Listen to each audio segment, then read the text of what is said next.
Well, Jack and I, for a long time, were the morning crew. We'd get in about 7:30 in the morning, and we rarely talked about music. We talked about ideas. We talked about family. We talked about Canada. The love of his life was his country, his music, and his family.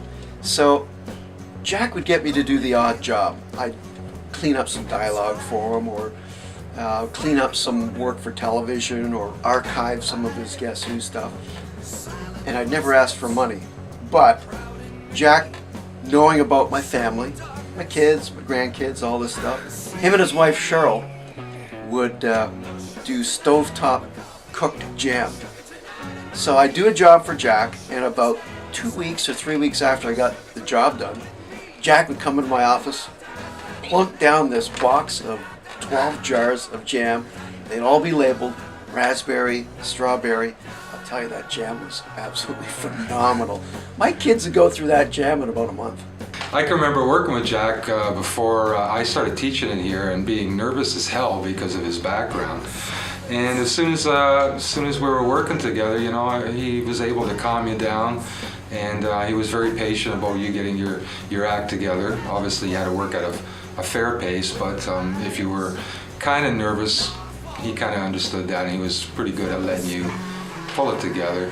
I can remember one time having to do some weird patch, and for some reason I just couldn't get this patch happening in the bay, and he was good enough. He went down to the corner store and grabbed the chocolate bar, came back, and then I had it finally figured out, and everything was good, and we carried on. But when you first started work with him, you could, just due to his reputation, he kind of made you very nervous. Another one of my fond memories of Jack is that at lunchtime he'd get a pizza, which wasn't so good for him, mind you, but he'd get a pizza and a Diet Coke, and he'd play Scrabble. And this is when the computers really first started coming out, and he had an Atari that we all had. That music was done on the Atari back in those days.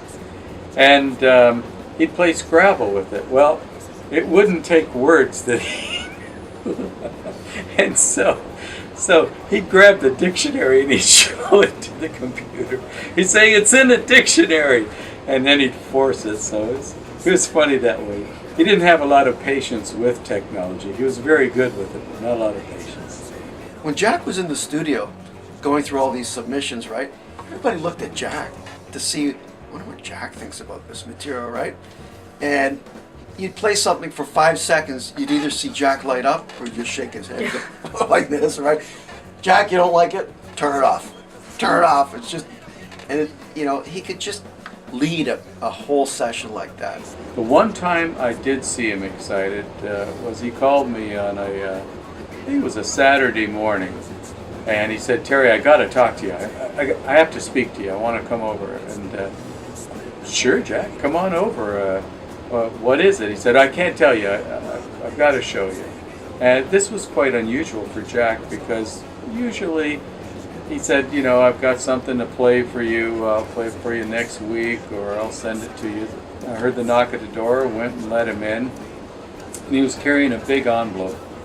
And he sat down at my kitchen table. I sat down with him, and he said, "I got to show you this." And it was the letter for his Order of Canada. There's a hole right now. There's nobody that can really, and to that point, you don't want anybody to really fill that hole. He was just a very unique person, to say the least.